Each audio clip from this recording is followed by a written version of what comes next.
हमने कभी सोचा नहीं था बीपीटी से प्रूव कर सकते हैं या किया होगा। I don't have those memories. Ninth में बस मिड पॉइंट की प्रूफ प्रॉपर था, वो मुझे याद है क्योंकि वो कंस्ट्रक्शन किया था, फिर उसका कन्वर्स भी हमने किया था।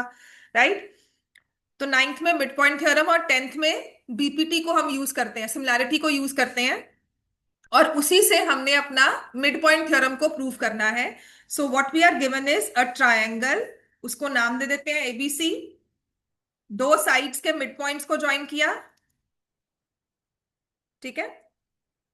Mid point of one side, line through the midpoint of one side of a triangle parallel to the other side। तो ये कन्वर्स ऑफ मिड पॉइंट है। Parallel to the other side bisect the third side. ठीक है। सो ये D and E points ले लिए, ये D and E. DE is a straight line, parallel है यहां पर जो ये, बस यही अपने फिगर्स में आपको दिखाना नहीं होता। दिस इज नॉट, मेरा मतलब अगर पेपर में ये फिगर ड्रॉ करूंगी तो मार्क्स कट सकते हैं इसमें। This is what I meant, free hand में ऐसा नहीं ड्रॉ करना होता। समझ में आ गई? ठीक है। सो गिवन है मुझे, और जो हम प्रूव कर रहे हैं ना question number 7, this is converse of mid point theorem. Question number 7 में जो स्टेटमेंट लिखी हुई है क्लास नाइन्थ की, कन्वर्स है मिड पॉइंट थ्योरम का। ठीक है। सो गिवन है D is the mid point of A B, DE is parallel to B C. ठीक है। To prove E is the mid point of A C. कोई construction नहीं, directly proof. तो direct proof में line parallel दी हुई है तो we will apply BPT. Mid point दिया है तो वहां से रेशियो आ गई। समझ में आ गया? तो सबसे पहले तो मुझे लाइन पैरेलल दी है, in triangle ABC DE is parallel to BC, therefore by basic proportionality theorem AD upon BD is equal to AE upon EC। ठीक है। फिर लिखा है D is mid point of AB given है, therefore AD is equal to BD। समझ में आ गया? देखो यहां से ना हम क्या करते हैं, AD अपॉन BD की रेशियो 1 बना लेते हैं। बन सकती है ना कि AD को BD को उधर लेके इन द डिनोमिनेटर, या divide BD on both sides, divide by BD। तो AD बाय BD की रेशियो 1 आ गई। सो फ्रॉम 1 एंड 2, ठीक है, AD अपॉन BD को 1 लिख दिया, और इससे आ गया AE is equal to EC, और E is the mid point of AC, hence proved. खत्म का। सच में कह रही हूं, नाइन्थ क्लास में जितने ज्योमेट्री कंफ्यूजिंग या मुश्किल थी, क्वाड्रिलेटरल्स भी था, ट्रायंगल्स भी था। ठीक है। इसमें सिर्फ ट्रायंगल्स हैं और सिमिलैरिटी है या बीपीटी है, बस दैट्स इट। सारे एक तरह के क्वेश्चंस हैं। ठीक है। और E is the mid point of is, hence proved. Question number 8 में हमें करना है, that is mid point theorem.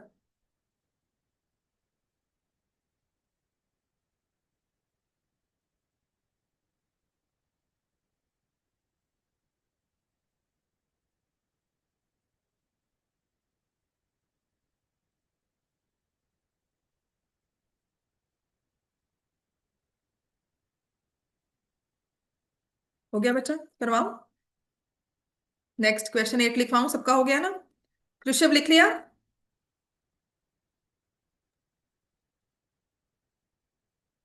Rishabh लिख रहे हो कि नहीं? तुम्हारी आवाज नहीं आ रही है। Even though your mic is on, I can not hear you. हाँ देख, माइक चल नहीं रहा है तेरा बेटा। क्वेश्चन नंबर 8 में अब थ्योरम 6.2 यूज करनी है, which is converse of BPT. ठीक है ना, समझ में आ गया? This is 6.2 now. पहले हमने बीपीटी प्रूव किया था, यूज की थी। Now prove that the line joining the mid points of any two sides of a triangle, वही ट्रायंगल एबीसी। अब इसमें मिड पॉइंट दिया है two sides of the triangle. So given है D is the mid point of A B, E is the mid point of A C. बस इतना given है। और कहते हैं इसको यूज करके प्रूव करो कि हमारी DE is parallel to BC. Half तो हम अभी भी नहीं लेते, इसमें हाफ नहीं प्रूव करवाते। ठीक है, वो सिमिलैरिटी में आएगा। How we prove half, that will come in similarity. But इतना प्रूव कर पाएंगे कि is parallel to the third side. Line joining mid points. So question number 8 is about mid point theorem. और मिड पॉइंट को prove करने के लिए converse of BPT चाहिए। कन्वर्स ऑफ मिड पॉइंट को प्रूव करने के लिए बीपीटी चाहिए थी। ठीक है, अब इसका proof. D is the mid point of A B. अच्छा, एक गलती अगर मैं गिवन में भी नहीं लिख रही हूं, अगर आप लिखोगे तो अच्छा ही रहेगा। ट्रायंगल एबीसी लिख दिया करो कि ये एबीसी में हो रहा है सब कुछ। ठीक है, in triangle ABC D is the mid point of A B. तो इसका मतलब क्या आ गया? A D is equal to B D. तो जैसे पहले किया था, A D upon B D equal to 1 ले लिया। ठीक है, ऐसे ही सेकंड क्या लिखोगे? अगर डी के बारे में लिखा है तो और किसके बारे में लिखोगे? E is the mid point of A C.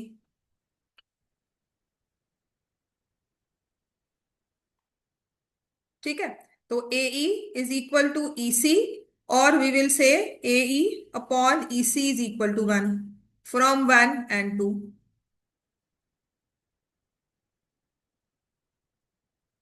A D upon B D is equal to A E upon E C. Equal हो गए दोनों। अब आगे converse of BPT. If sides are divided proportionally then lines are parallel. ठीक है, तो given to prove मैं erase कर रही हूं। अब हमारा थर्ड स्टेप जो है ना, I am writing here. After this I am continuing here. In triangle ABC, A D upon B D is equal to AE upon EC, proved above. Therefore, by converse of basic proportionality theorem, which says if a line divides any two sides of a triangle in the same ratio, then the line is parallel to the third side. ठीक है, by basic proportionality theorem, DE is parallel to, clear हो गया? DE is parallel to BC। ठीक है, अब हमें करने हैं क्वेश्चन नंबर 9, 10 और एग्जाम्पल नंबर 2। ये सारे ट्रेपीजियम बेस्ड क्वेश्चन है। ठीक है, बेसिक प्रोपोर्शनैलिटी और ट्रेपीजियम बेस्ड क्वेश्चन है। एग्जाम्पल 2 हो गया, क्वेश्चन 9, क्वेश्चन नंबर 10। करें स्टार्ट? एग्जाम्पल 2 से स्टार्ट करते हैं। तीनों एक जैसे लगेंगे।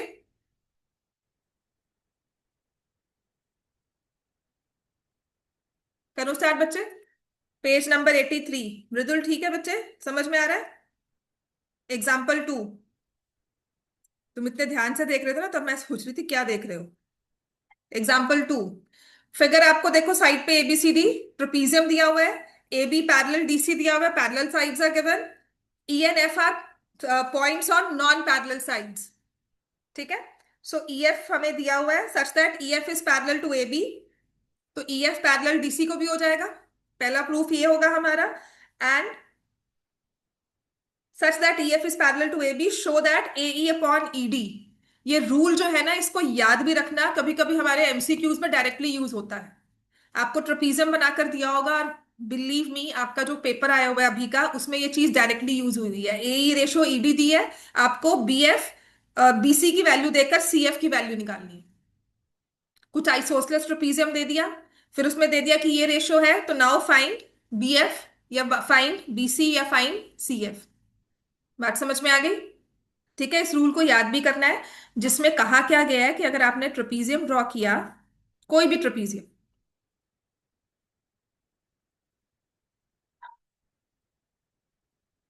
This is A, B, C and D, trapezium draw किया, इसकी नॉन पैरेलल साइड्स में ना दो पॉइंट्स लिए और एक लाइन इस तरह से ड्रॉ की कि वो पैरेलल साइड्स को पैरेलल है, ये तीनों लाइंस आपस में पैरेलल, हमें दिया हुआ है कि E F is parallel to A. ठीक है, तो जो नॉन पैरेलल साइड्स के दो टुकड़े हुए हैं ना, उनकी रेशियो आपस में सेम है।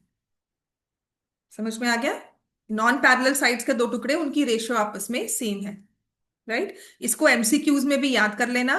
तो पहले तो हम गिवन लिखेंगे, गिवन में a trapezium A B C D in which A B is parallel to C D, also E and F are points on AB and CD such that EF is parallel to AB.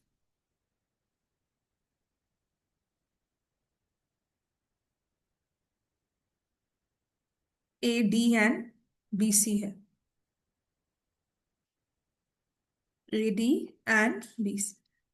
ठीक है, to prove AD, AE upon DE, या ED लिखा हुआ है वही लिख देते हैं, is same as BF upon FC।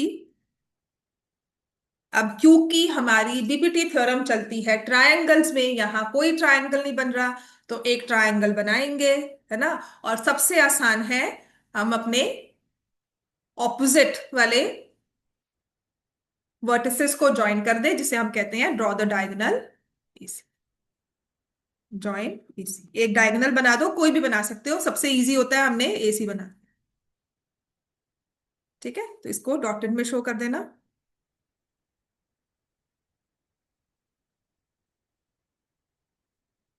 Clear हो गया इतना सबको?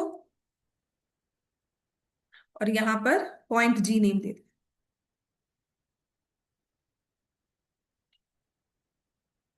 ट्रायंगल। सबसे पहली चीज जो लिखनी है ना, हालांकि वो हमें बहुत ही ज्यादा ऑब्वियस सी चीज है, प्रूफ पे ना सबसे पहले मुझे लिखना है, I am given A B is parallel to C D and A B is parallel to E F, therefore C D is parallel to E F. ये लिखना है, इसके ना कभी कभी एक नंबर टीचर्स काट लेती है। ठीक है, lines parallel to same line are parallel to each. जब भी ऐसे तीन लाइंस के बारे में गिवन हो ना, अगर तो वो तीनों पैरेलल गिवन है, बहुत अच्छी बात है। नहीं गिवन है, कोई भी एक लाइन बीच में कॉमन आ रही है, तो ये फर्स्ट लाइन तो आपकी प्रूफ में होनी ही चाहिए, चाहे रिक्वायर्ड है चाहे नहीं है, लिख दो। ठीक है, बिकॉज वहां बैठकर नहीं सोचोगे चाहिए कि नहीं चाहिए, पता नहीं यूज भी कर रहे हैं और पता नहीं लगता हमें कि अच्छा ये दिया नहीं हुआ। सो मेक श्योर कि जहां भी थ्री पैरेलल लाइंस के बारे में मेंशन किया हुआ है और तीनों को ही पैरेलल नहीं बताया हुआ, कि A B is parallel to C D parallel to F नहीं नहीं लिखा हुआ एक प्रॉपर लाइन में, तो हमें प्रूव करना ही है कि ये इसको पैरेलल है, ये इसको पैरेलल है, देयरफॉर वो आपस में जो बची हुई है वो भी पैरेलल है। ठीक है, अब हम क्या करेंगे, मुझे पता है बीपीटी लगाना है, इतना तो समझ में आ गया ना कि लगानी तो बेसिक प्रोपोर्शनैलिटी है। तो ट्रायंगल मैं ले रही हूं, देखो, मुझे EF जो है वो CD को हमने पैरेलल कर दी, तो can I say in triangle ADC, in triangle ADC EG is parallel to DC, parts of parallel lines. Lines parallel है तो उनके पार्ट्स भी पैरेलल होंगे। तो by basic proportionality theorem, AE upon ED is same as AG upon GC। समझ में आया?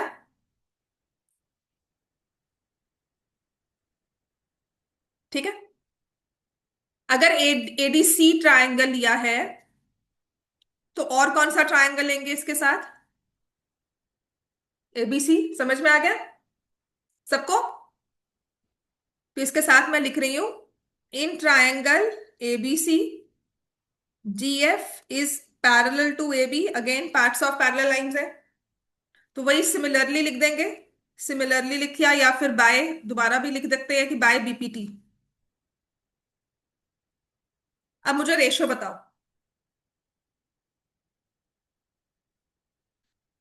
क्या लिखेंगे रेशो में? एजी अपॉन जीसी। और उसके साथ में क्या आएगी, ये तो समझ में आ रहा है, एजी अपॉन जीसी। उसके साथ में क्या आएगा? B F upon F C. बात समझ में आई? है ना? ये नहीं कि हमने साइकिल घुमाना है, यहां से सी के बाद एफ पे जंप मार दी, वो नहीं करना। ए के साथ सामने उसके वर्टेक्स बी है। सो ये बहुत जरूरी होती है।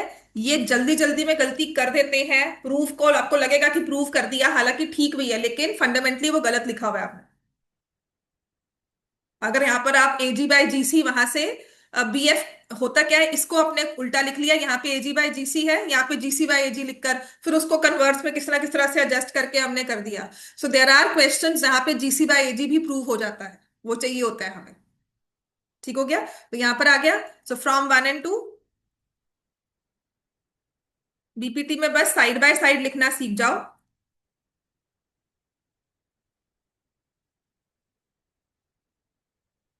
एजी upon, sorry not AG, AE upon ED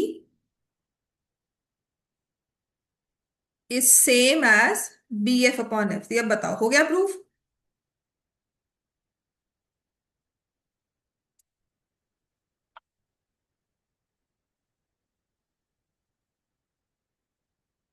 ठीक है,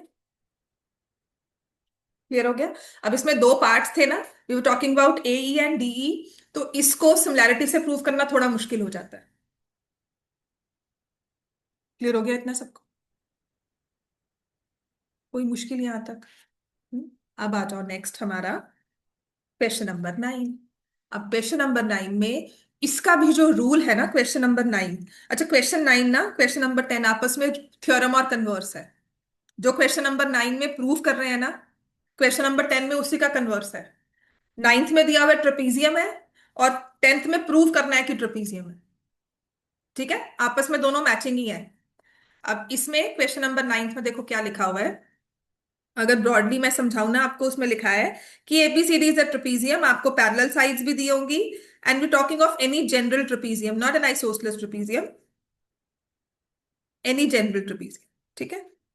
अब ये ऐसे जैसे मैंने बनाया ना, वही नहीं बनाना होता बस।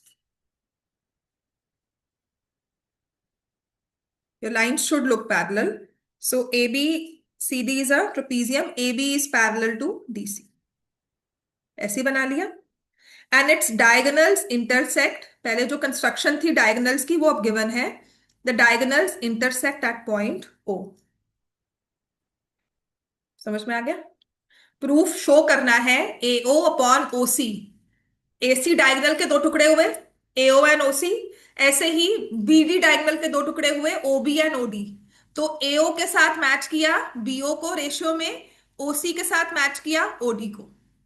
आई के नॉट से AO एंड OC, और यहां पर मैं OD ले लू कि एक ही तो बात है, एक बात नहीं है। समझ में आया? AO एक टुकड़ा है, उसके साथ कॉरेस्पॉन्डिंग OB दूसरा टुकड़ा हुआ, दूसरा डायगोनल का। ठीक है? You have OC one part, उसका दूसरे वाले का पार्ट हो जाएगा OD। बात समझ में आ गई? तो इस चीज का ध्यान रखना, और ये क्वेश्चन में भी आ सकता है, MCQ में भी। आपको सिर्फ रूल को यूज करना है। Given in trapezium ABCD, AB is parallel to CD and diagonals AC and BD intersect at O. To prove AO upon BO is same as CO upon D. Construction करेंगे, क्योंकि जो भी parallel sides दी है ना, वो किसी triangle में नहीं है। अगर AB और CD पैरेलल है, तो AB और CD दोनों इकट्ठे एक ट्रायंगल में नहीं आ रही। ठीक है? तो कंस्ट्रक्शन करते हैं। From O draw OE parallel to CD। कुछ इस तरह से मैंने पैरेलल टू CD ड्रॉ कर दिया।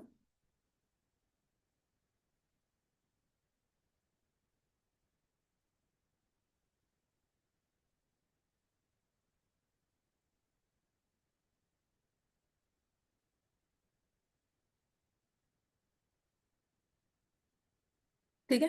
अब ओई तो पैरेलल सीडी को ड्रॉ किया है, वो एबी को पैरेलल है या नहीं है, वो हमें पहली स्टेप में लिखना होगा। समझ में आ गई बात? ठीक है। यही सेम चीज ना, अगर आप इसको कर रहे हो क्वेश्चन को, सिमिलैरिटी से भी कर सकते हो और बहुत इजी हो जाता है। बीपीटी से करवाना जरूरी क्यों है? कि अगर थ्योरम आ गई ना और हेंस प्रूव लिखा आ गया, तो आपको बीपीटी यूज करनी है। उसमें सिमिलैरिटी की ना, सिमिलैरिटी में दो स्टेप्स का आंसर है। समझ में आ गया? सिमिलैरिटी इज टू स्टेप्स का आंसर, राइट। लेकिन अगर ये थ्योरम आ गई और हेंस प्रूव करना आ गया ना, तब हमें बीपीटी ही करनी है। बात समझ में आ गया? तो अब हम पहले प्रूफ लिखते हैं। प्रूफ में हमने लिखा O E is parallel to C D and A B is parallel to C D, therefore O E is parallel to A B. Lines parallel to same line are parallel to each other. ठीक है। तो हमारे पास दो set of parallel lines हैं, ओ ई A B, O E C D. ठीक है। और triangle बनाना है। एक बार ही पेयर लेंगे ओ ई और सी डी का। मैं लिखूं ओ ई पैरेलल सी डी, कौन से ट्रायंगल में आएगा? O E should be parallel to C D, तो कौन सा ट्रायंगल लिखोगे? In triangle A D C. O E parallel C D अगर मैं ले रही हूं, तो मेरे पास ट्रायंगल आ रहा है A D C. So by basic, मैं यहाँ पे बीपीटी लिख रही हूँ for the lack of space. So by basic proportionality theorem, क्या लिखोगे ratio? A E upon D E is same as A O upon O C. ठीक है। अब दूसरी सेट ऑफ पैरेलल लाइंस, कौन सी? O E parallel A B, ये इकट्ठे एक ट्रायंगल में आए।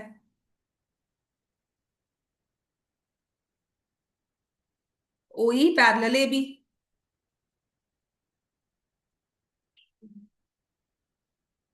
ए D B, A B D. ठीक है। सो यहां पर लिखा in triangle A D B. ठीक है। So we are given O E is parallel to A B, therefore अब रेशो क्या होगी? यहां पर ए ई बाय डी लिखा है ना, तो यहां पर भी लिखोगे ए ई बाय डी ई। अब आपने ओ ई पैरेलल ए बी लिखा था और यहां से ए ई लिखा है, तो इसके सामने कौन सा पार्ट है? O B.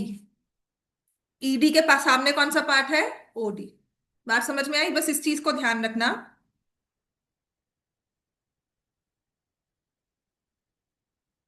ठीक है। होता क्या है ना, आपने यहाँ पे ओडी बाय ओबी लिख दिया, और नेक्स्ट स्टेप में पता नहीं वो ओबी बाय ओडी कैसे हो सकता है फ्रॉम वन एंड टू, क्योंकि आपको लगता है प्रूफ में वो लिखा हुआ है तो ऐसे ही कुछ है, प्रूफ वाला चीज लिख दो।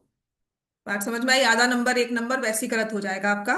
फ्रॉम वन एंड टू, यहां से आ जाएंगे from one and two, A O upon C O is equal to O B upon D O. Hence कि diagonals of a trapezium divide each other proportionally. Parallelogram में diagonals क्या करते हैं? Diagonals of parallelogram bisect each other. तो trapezium में diagonals are proportional, divide each other proportional, इनकी ratio same होती है हमेशा। समझ में आ गया? कोई भी ट्रेपेजियम ड्रॉ कर दो, आइसोसलेस है या कोई और है, तो आइसोसलेस में भी बस डायगोनल्स की लेंथ इक्वल है, इसमें लेंथ इक्वल नहीं होगी इनकी।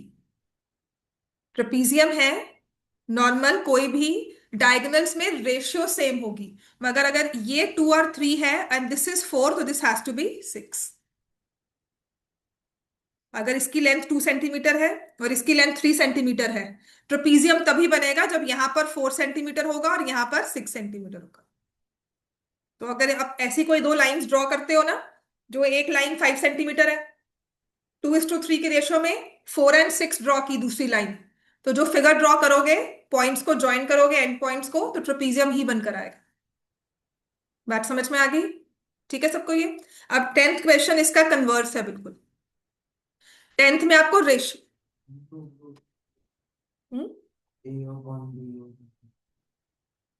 सॉरी मैंने यहाँ पे गलत क्यों लिख दिया। हाँ, तो ये कैसे प्रूव हो जाएगा, हाँ ये तो ठीक लिखा हुआ है, इसके बाद एक स्टेप और था वो नहीं लिखा। हाँ जी, इसके बाद ना रेशियोज का रूल जो है, इसको यहां भेज दिया, इसको यहां भेज दिया, और AO upon BO is same as CO upon D. ठीक है, रेशियोज को इंटरचेंज कर दिया, ओबी को यहां भेज दिया, सीडी को वहां भेज दिया, सीओ को सॉरी, इस नंबर को यहां भेज दिया, इस नंबर को यहां भेज दिया। रेशियोज में इसको बोलते हैं ऑल्टरनेट रूल। इसका रूल क्या है, जैसे मैंने आपको नंबर्स में सिखाया था ना, मैंने आपको कहा था 2/3 इज इक्वल टू 4/6। आप 3 को भेज रहे हो यहाँ पे, 4 को लेके आ रहे हो यहाँ, तो क्या हो जाएगा 2/4 3/6, इक्वल है रेशियोज। एक का न्यूमरेटर दूसरे के डिनोमिनेटर से इंटरचेंज हो रहा है, एक का न्यूमरेटर दूसरे के डिनोमिनेटर से, same you can do like this also, यहाँ पे 6/3 लिख दिया और यहाँ पर 4/2 लिख दिया, इनको भी आपस में इंटरचेंज कर सकते हो।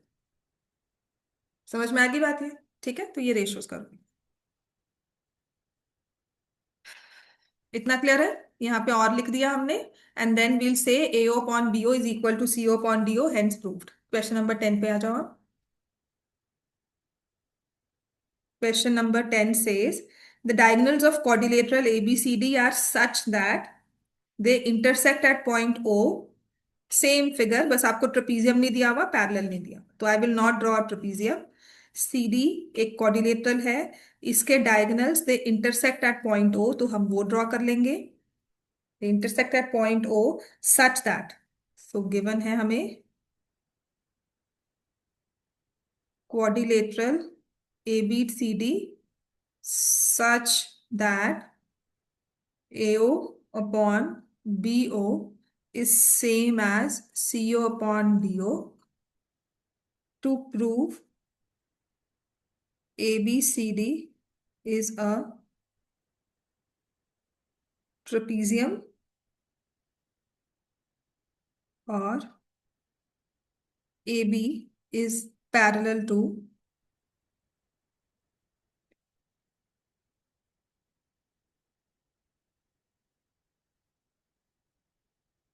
पैरेलल लाइंस, कैसे पता लगेंगे हमें। मैंने एडी पैरेलल बीसी क्यों नहीं लिख दिया, कि इसमें ना ये दिया हुआ है ए बी सी डी, इसके हिसाब से है, ठीक है, यहाँ पर ए बी आ रहा है, यहाँ पे सी डी आ रहा है, तो ये पैरेलल लाइंस बनेंगी। बात समझ में आ गया। अदरवाइज वो लिखा होगा एओ अपॉन ओडी, डायगोनल अगर ऐसे बन रहा है ना आपका, एडी और बीसी भी तो पैरेलल लाइंस हो सकती हैं, in that case I will write like this, ठीक है, ऐसे लिखूंगी, तब भी डायगोनल्स इंटरसेक्ट ओ पे कर रहे हैं, है ना।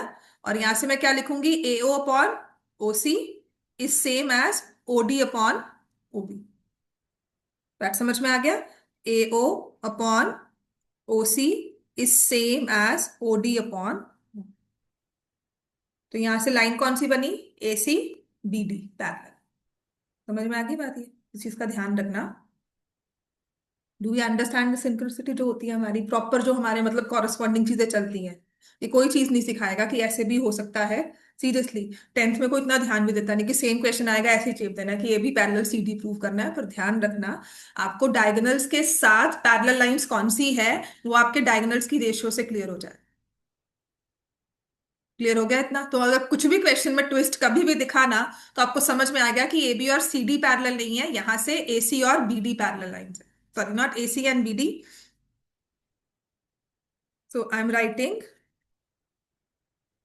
क्या गड़बड़ की है, ए डी एंड, नहीं इसमें क्यों नहीं आया हमारे पास, ये तो डायगोनल्स है, कुछ ना कुछ गड़बड़ है, आई विल सी दिस। चलो प्रूफ कंस्ट्रक्शन पे आओ। From O draw O E parallel to C D, किसी भी एक साइड को पैरेलल लाइन ड्रॉ कर दो।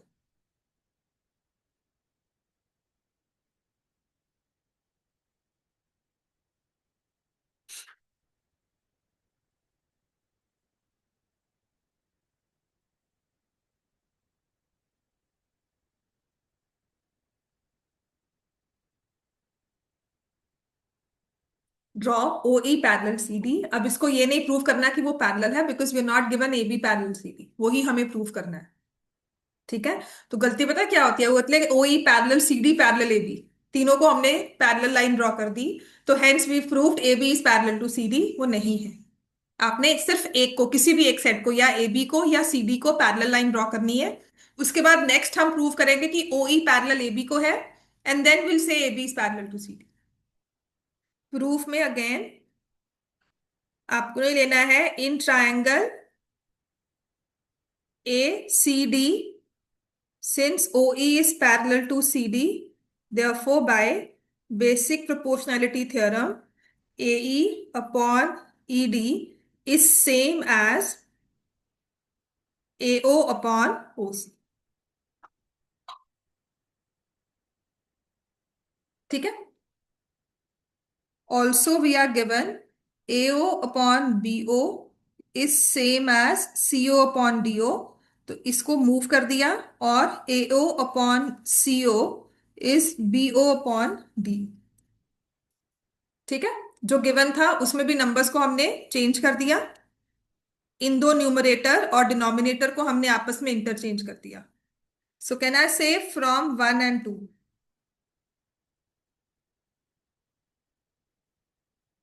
फ्रॉम 1 and 2 क्या हो जाएगा, A E is equal upon E D is equal to B O upon D O.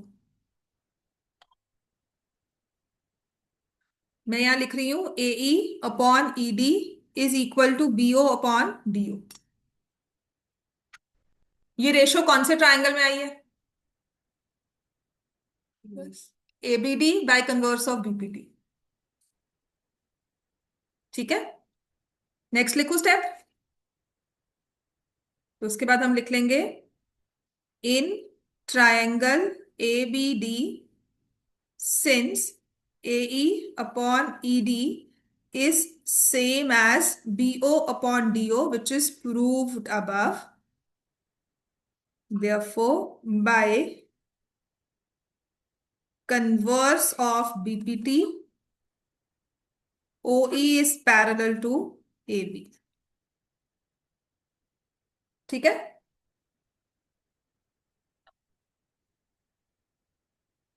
OE is parallel to AB, proved above. OE is parallel to CD by construction. Therefore, AB is parallel to CD. वही lines which are parallel to same line are parallel to each other. Therefore, ABCD is a trapezium।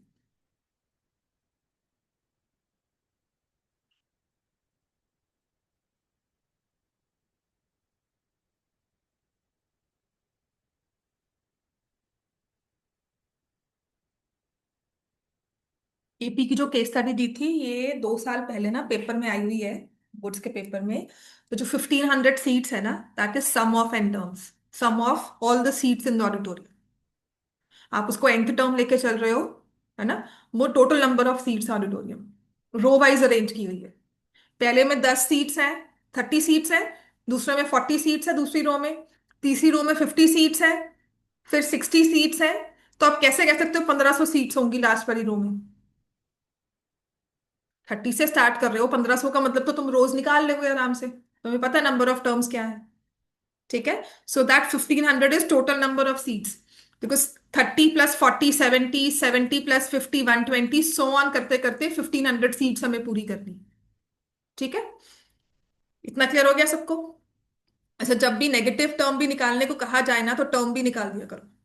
और hit and trial से, Rishabh, hit and trial तुमने भी hit and trial से निकाली थी, वो मत करना। उसका प्रॉपर रूल होता है। हिट एंड ट्रायल ना समटाइम्स टीचर्स एक्सेप्ट नहीं करती, वो तो इक्वल टू भी एक्सेप्ट नहीं करती। मैंने सिखाया था कि इक्वल करके नंबर निकालूंगा, उसको +1 कर दो। ठीक है। For example in this question it was 58, मान लो ऐसा कुछ आ रहा है, 58 - 5n। मैंने आपको कहा था इसको इक्वल टू 0 कर लिया, आपकी जनरल टर्म ना ये आ गई। लेट मी से, I am not very sure यही आ रही है कि नहीं, ठीक है। तो आपने लिखा 58 इक्वल्स टू 5n, एन की वैल्यू तुम्हारे पास आ गई 11.6, 11.6 ही आ रही है, 30, हाँ ठीक है, 11.6 आ गई। And now I know the number of terms cannot be 11.6. It just means कि n जब 11.6 होगा तो वो एग्जैक्टली जीरो होगा। तो इससे बड़े पे चले जाओ। 11.6 से बड़ा नंबर कौन सा है इंटिजर्स में? 12। तो 12th term is the first negative term, ठीक है। आई एम सीरियसली सेइंग, मैंने ऐसे करवाया था बिकॉज वो इनइक्वेशंस वाली चीज ना मैं समझाने रही थी बच्चों को, वो कंफ्यूज ही हो रहे थे। मैंने कहा इक्वल टू करके जो फ्रैक्शंस में वैल्यू आती है ना उसमें +1 कर दो, उसका वाला होल नंबर पार्ट ले लो, ठीक है। तो उस केस में मैम ने कहा नहीं नहीं इक्वल टू नहीं कर रहा, जबकि ऐसा कुछ है ही नहीं, इन इक्वेशंस आपको सिखाई नहीं हुई तो मैं कैसे कहूंगी कि इक्वल टू नहीं, हम इन इक्वेशन से ही सॉल्व करें, ठीक है। तो हिट एंड ट्रायल ना, क्योंकि एक बार ऐसे ही हुआ था, उसमें लिखा हुआ था फाइंड द 30th टर्म। तो एक बच्चा था जिसको आती नहीं थी एपी, उसने 30 टर्म्स निकालकर A30 लिख दिया। समझ में आ गया? ये है वेलेपन वाले काम कि हमें नहीं आता, चलो 3 नंबर का क्वेश्चन है तो A30 निकाल लो। तो टीचर की डिस्क्रिप्शन पे है, वो आपको मार्क्स दे भी सकते हैं, नहीं भी दे सकते, आपको फॉर्मूला बेस ही आंसर, ठीक है। उसमें लिखा तो था, इंटरनल्स थे उसके, प्री बोर्ड्स थे। तो उसके मैम ने स्पेसिफिकली, मतलब she was from ICSE board, तो उसने कहा I did not know how to answer, I did not remember एबी, मैं पढ़कर नहीं गई थी, तो मुझे 30 टर्म निकालने को कहा, तो आई अंडरस्टूड द पैटर्न, और लॉजिकली मैंने, उसने सारी 30 टर्म्स लिखी हुई थी। I could see in this paper, उसको पेपर मिलता है ना वहां पर, तो I could see the paper, उसने 30 टर्म्स निकालकर देयरफॉर A30। तो एक्चुअली आई कुड सी कि मैम ने लिखा है कि this is a chapter that you have to revise. वहां पे उसे पूरे 3 मार्क्स दे दिए थे, कहती मैंने दे दिए हैं पर आगे नहीं मिलेंगे, बोर्ड्स में डाइसी हो जाता है, मिले ना मिले। समझ में आ गया इतना? ये क्लियर है? अब नेक्स्ट हमें करना है सिमिलर ट्रायंगल्स, ठीक है। लास्ट हमारा पार्ट है ट्रायंगल्स का, सिमिलर ट्रायंगल्स। सिमिलैरिटी में ना मैंने आपको 2 रूल्स करवाए थे, फॉर एवरी पॉलीगन, क्वाड्रिलेटरल्स हो, पेंटागन हो, हेक्सागन हो, ठीक है। सिमिलैरिटी तभी होती है when all angles are equal. अच्छा, सिमिलैरिटी ना 2 चीजों में होगी, जैसे congruence was about 2 triangles, BPT is about 1 triangle, एक ही ट्रायंगल में हो रहा है। लेकिन सिमिलैरिटी 2 ट्रायंगल्स की बात करती है। सिमिलर चीजें, 2 चीजें सिमिलर करोगे ना, कि वो जो लिखा है मैंने भी तो वही आंसर लिखा है, आप उसी पे रीजन करते हो ना, मैम जो आपने दिया हुआ है वही हम लिख रहे हैं, जो स्कूल टीचर ने लिखवाया है वही वैसा ही लिखा हुआ है, पर थोड़ा बहुत चेंजेस किए हैं हमने। तो सिमिलैरिटी इज अबाउट 2 थिंग्स, जैसे congruence was about 2 figures, similarity is about 2 figures, all angles are equal and corresponding sides are proportional।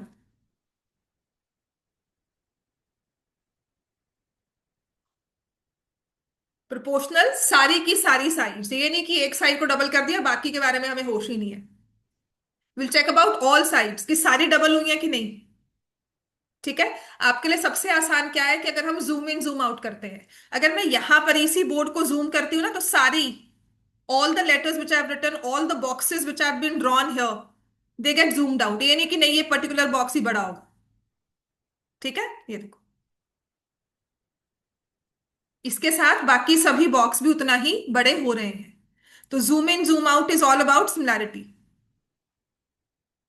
समझ में आ गया? Corresponding sides proportional, all angles are equal.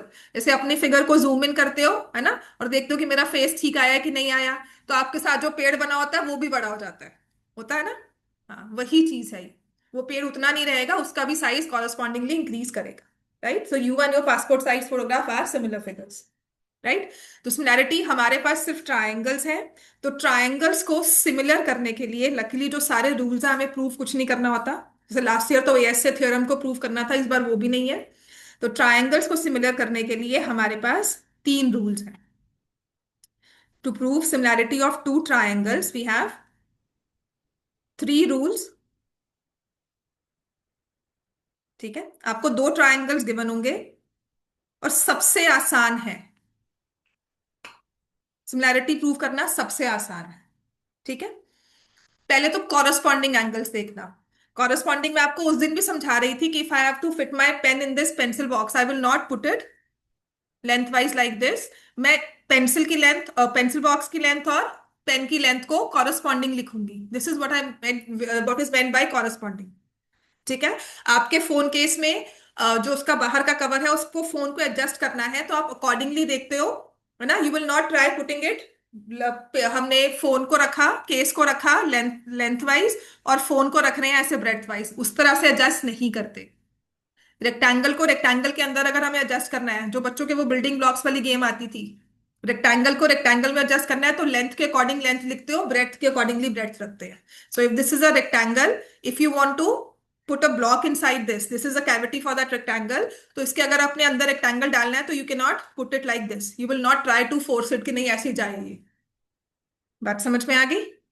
ठीक है ना। तो इसीलिए हम कहते हैं कॉरस्पॉन्डिंग एंगल्स, कॉरस्पॉन्डिंग साइड्स, कि मैं लेंथ को लेंथ के साथ मैच करूंगी।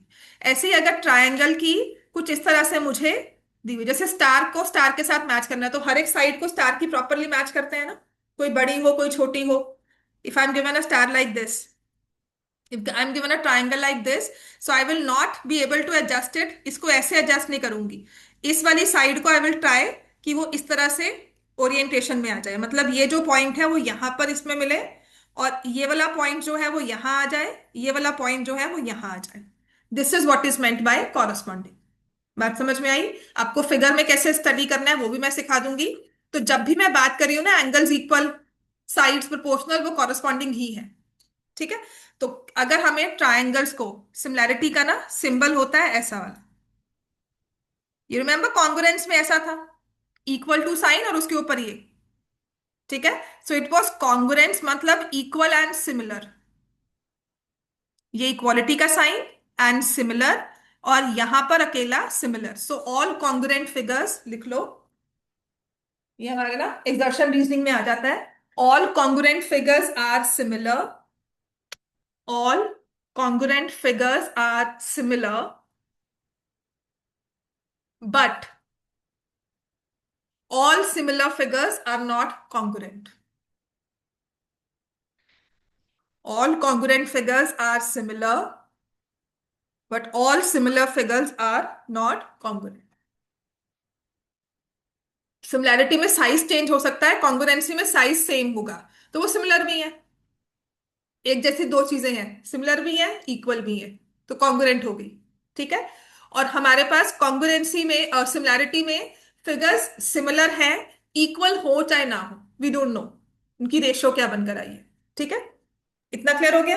अब अगर ट्रायंगल एबीसी और ट्रायंगल पीक्यूआर को हमें सिमिलर प्रूव करना है, the first rule that we use and the most popular rule that we use is A rule, angle angle. इस ट्रायंगल का मतलब two angles of one triangle corresponding equal to two angles of the other triangle. मैंने दो angles ही लिखे, तीसरा क्यों नहीं लिखा? सम ऑफ एंगल्स क्या होता है ट्रायंगल में? 180। अगर दो को इक्वल कर दिया तो तीसरा अपने आप इक्वल है। ठीक है। तो इसीलिए for that understanding based in my mind, Euclid ने कहा हुआ है ना कि कुछ चीजें ऑब्वियस लेते हैं, तो ऑब्वियस ही ये फैक्ट लिया हुआ है कि अगर दो एंगल्स इक्वल है तो तीसरा तो अपने आप ही इक्वल होगा। ठीक है। तीनों का सम 180 है, उसमें से दो को इक्वल कर दिया तो थर्ड अपने आप ही इक्वल है। राइट। सो ए रूल में angles of one triangle equal to corresponding two angles हमें इक्वल प्रूव करने हैं, तो हमारे ट्रायंगल सिमिलर हैं। ठीक है। सेकंड होता है एस एस एस। अब ये साइड्स इक्वल नहीं है, साइड प्रोपोर्शनल है। ठीक है। तो मैंने कहा A B upon P Q की जो रेशियो है वही बी सी और क्यू आर की रेशियो है, वही ए सी और पी आर की रेशियो। एस एस एस तीनों साइड्स करनी है, दो साइड से नहीं चलेगा इसमें। ठीक है। तीनों साइड्स ले लो, लेकिन प्रोपोर्शनल लेना है कि तीनों की रेशियो, मैंने कहा ना एक की रेशियो डबल देखी बाकी नहीं देखा, नहीं। See all the three sides of one triangle proportional to all the three sides of the other triangle, double हो रही है 1.5 टाइम्स हो रही है, हाफ हो रही है, वन थर्ड हो रही है। ठीक है। थर्ड रूल है कि अगर आपको दो साइड्स ही देखनी है ना, सिमिलैरिटी में अगर दो साइड्स देखनी है तो उनका included angle should be equal. ठीक है। So if I say A B upon P Q is equal to B C upon Q R, A B upon P Q is equal to B C upon Q R, तो A B और B C में included angle कौन सा हुआ? B. P Q और Q R में included angle कौन सा हुआ? क्यू। समझ में आ रहा है ना, बी क्यों लिया मैंने, क्योंकि देखो कॉमन है ये, ऐसे क्यू भी कॉमन है, तो angle B should be equal to angle Q. अगर ये दो कंडीशंस फुलफिल्ड है कि sides proportional included angle equal, then I can say the triangles are similar. बात समझ में आ गई। और एक होती है वन टू वन कॉरेस्पॉन्डेंस, जैसे वन टू वन कॉरेस्पॉन्डेंस जैसे हम लोग कॉन्ग्रुएंट ट्राइंगल्स में लिखते थे। याद है कि नहीं है वन टू वन कॉरेस्पॉन्डेंस? याद है कि नहीं है? नहीं याद है, किसी को याद नहीं है? अब इसको छोड़ देते हैं, सिर्फ नाम के बेसिस पर। इतना क्लियर है ये? इसको रखो। वन टू वन कॉरेस्पॉन्डेंस का मतलब है मुझे दिया है triangle ABC similar to triangle P Q R, ये सिमिलैरिटी के साथ लिखा हुआ है, तो मुझे पता है एंगल ए एंगल पी के इक्वल है, एंगल बी एंगल क्यू के इक्वल है, एंगल सी एंगल आर के इक्वल। ऐसे ही ए बी जो मैच कर रहा है वो पी क्यू के साथ कर रहा है। बात समझ में आई, one to one correspondence. BC जो है वो क्यू आर के साथ है, और एसी जो है वो पी आर के साथ। इसे लिख लो। अब second लिखवाऊंगी, if I say triangle ABC is similar to triangle P R Q. आप यूजुअली सिमिलैरिटी में वन टू वन कॉरेस्पॉन्डेंस के साथ ही लिखोगे। बहुत इजी है लिखना, बहुत ही आसानी से लिख सकते हो, कोई सोचने वाली बात नहीं है, बहुत ही इजीली मैच हो जाएगा। I will tell you the rule, I will tell you how to write also, किस रूल के अकॉर्डिंगली लिखते हैं, मुश्किल जैसे भी आए ओरली बैठ कर यहाँ लिख सकते हो कि आपको फिगर ना ड्रॉ करनी पड़े और आपके पास एंगल्स हो ना कौन से इक्वल है, then also you can write. ठीक है, तो इसका मतलब एंगल ए किसके इक्वल है? सेकंड केस में एंगल ए किसके इक्वल है? यहाँ पे एंगल दे दिया हुआ है, यहाँ पर क्या लिखा हुआ है? पी, तो एंगल ए एंगल पी के इक्वल है। सेकंड केस में angle B is equal to, one to one correspondence says angle B is equal to angle R, angle C is equal to angle, लिखकर कर रहा है ना पीछे, क्यों कर रहा है इसको ऐसे?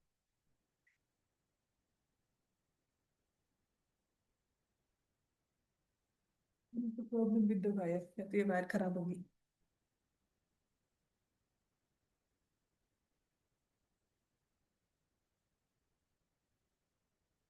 चलो इसमें लिखो A B, angle A is equal to P, मैंने लिखा था triangle AP ABC similar to triangle P R Q. ठीक है, ABC similar to triangle P R Q, angle A is equal to angle P, angle B is equal to angle R, angle C is equal to angle Q. ठीक है, अब sides की ratio अगर बनानी है तो ए बी के साथ कौन सी मैच करेगी? P R. समझ में आ गया? बीसी के साथ कौन सी मैच करेगी? R Q. और एसी के साथ कौन सी मैच करेगी? ये हमारी वन टू वन कॉरेस्पॉन्डेंस है इन दिस केस। समझ में आ गया? चलो इतना ही आज, सिमिलैरिटी कल से स्टार्ट हो जाएगी।